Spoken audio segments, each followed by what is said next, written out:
Polk County Sheriff Grady Judd is clarifying his stance on immigration policy. He says he completely supports the president and governor in their deportation efforts. However, he wants undocumented immigrants who haven't committed crimes to be offered a path to stay in the United States. Fox 13's Aaron Mesmer shows us why the sheriff blames Congress for this situation and how he thinks they can fix it. Polk County Sheriff Grady Judd says he wants to make it clear he fully supports federal and state immigration policy.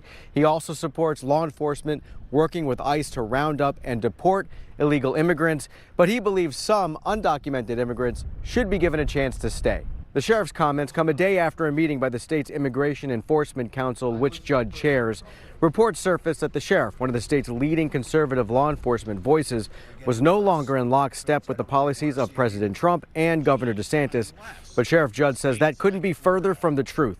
He agrees with the governor and president, who have said immigration enforcement should focus on deporting the worst of the worst. But critics say plenty of nonviolent criminal immigrants are getting caught up in a wide net.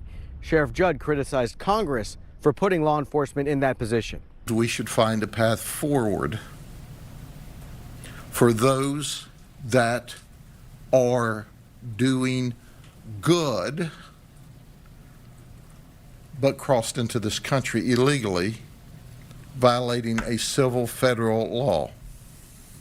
They should be fined. They should be held accountable.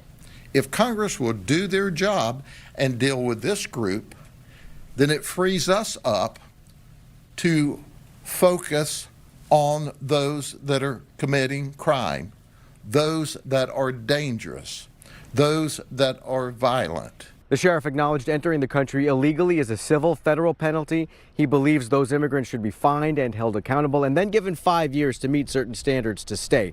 He wants Congress to determine what those standards are.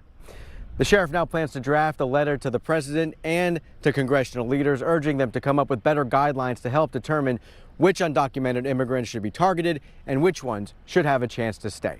In Polk County, Aaron Mesmer, Fox 13 News.